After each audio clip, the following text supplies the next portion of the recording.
Coucou tout le monde, alors je suis de retour. Aujourd'hui c'est pour vous parler d'un sujet un peu, comment je vais dire, je sais pas trop comment intituler cette vidéo, mais je voulais juste vous mettre en garde sur l'effet que pouvait avoir le stress et une mauvaise hygiène de vie sur l'évolution de vos cheveux, mais également sur votre propre corps.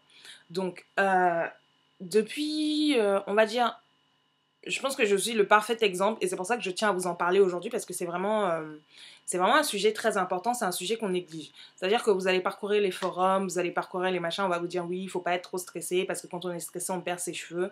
Mais vous lisez ça et vous vous dites ouais, enfin bof, voilà quoi. Mais en fait, le truc est vraiment vrai quoi. Depuis le mois de septembre, on va dire, j'ai un rythme de vie infernal. Je sais même pas. En fait, jusqu'au jour d'aujourd'hui, je sais même pas comment je tiens à cette allure-là. Mais je ne vous cache pas que je commence à être vraiment fatiguée et à me dire j'ai hâte que ce soit terminé quoi. Parce que j'ai pas de jour de repos. Je suis littéralement debout tous les jours à 7 heures du matin, voire beaucoup plus tôt quand j'ai cours à 8 heures. Les week-ends, je travaille. La seule matinée d'à peu près longue que j'ai, c'est les dimanches, mais parce que je commence à 14 heures et que par contre, je finis super tard. Du coup, le lundi, je suis déjà épuisée pour la semaine d'après. Donc, j'ai remarqué donc cette année que beaucoup de choses ont changé, notamment au niveau de mes cheveux. Je pense que mes cheveux cette année ont poussé beaucoup moins vite que les années d'avant. Vous savez qu'à chaque fois, chaque été, je me suis fait une coloration et l'été d'après, mes cheveux étaient déjà suffisamment longs, je les avais déjà suffisamment coupés pour recolorer des cheveux qui n'étaient déjà plus colorés. Or, cette année, quand j'ai fait cette coloration-ci, il me restait encore au moins 5 cm de couleur de ma coloration précédente, ce qui n'est vraiment pas normal du tout. Enfin, qui n'est pas le. Enfin, c'est pas mon habitude en fait.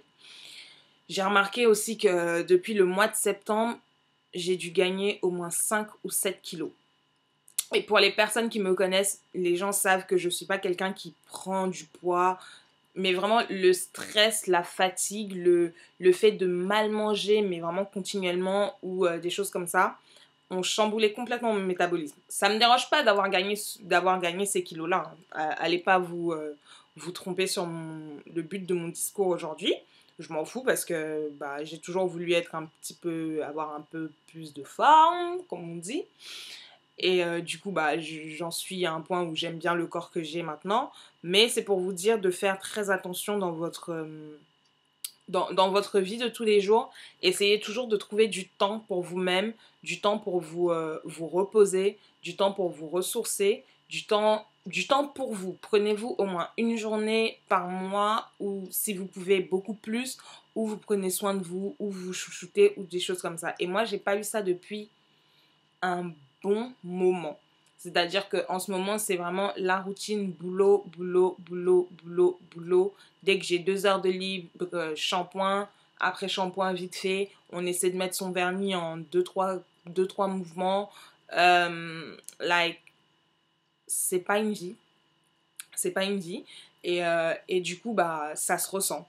J'ai les tempes, notamment là de ce côté. Vous pouvez le voir, j'ai les tempes beaucoup plus dégarnies. J'ai les tempes dégarnies, hein. Ça, je tiens ça de mon père, donc c'est pas une nouvelle. J'ai toujours eu les tempes dégarnies, ça, voilà quoi.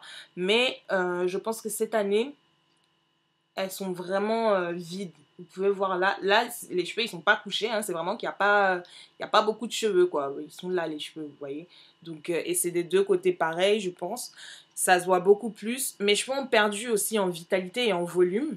Là, je suis en mode twist out et ils sont pas volumineux du tout. Bon, ok, d'accord, j'ai dormi dessus et là je les ai pas mouillés pour les trucs, mais je pense que ça se voit. Donc le stress, le fait de ne pas se reposer beaucoup, le fait de courir à gauche à droite, d'être stressé parce que l'année scolaire c'est les examens, on ne sait pas ce que ça va donner, les résultats, nanana. Ensuite vous avez le stress parce qu'il faut trouver un stage et que vous êtes à 2 mois de la date à laquelle vous êtes supposé avoir trouvé et vous n'avez toujours rien, pas d'entretien.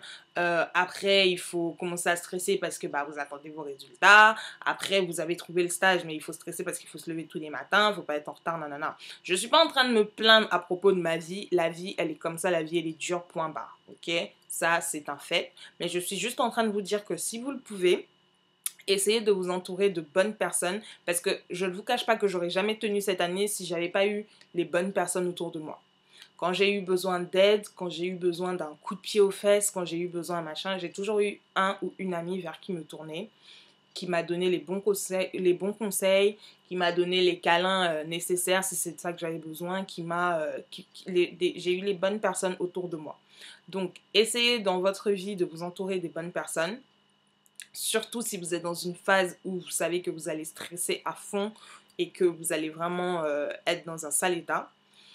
Essayez de modérer les niveaux de stress, c'est-à-dire que arrêtez de vous en faire pour tout. Moi, je suis une grosse... quand je me mets à paniquer, je panique vraiment pour tout et pour rien. Essayez de vous accorder du temps pour vous-même, pour vous reposer, loin du bruit, loin des obligations familiales, loin des obligations professionnelles, etc. Essayez vraiment de vous attribuer du temps parce que sinon ça se verra sur votre corps tôt ou tard. Vous avez vu la taille des poches que j'ai? Je pense que je bats un record, la même... Voilà. Voilà. Bref, voilà, c'était un petit blabla comme ça de rien du tout. Je sais pas si beaucoup de personnes vont comprendre ce que je dis là à l'heure actuelle, mais franchement, prenez du temps pour vous parce que sinon ça se ressentira. Voilà, je vous laisse donc passer un bon dimanche.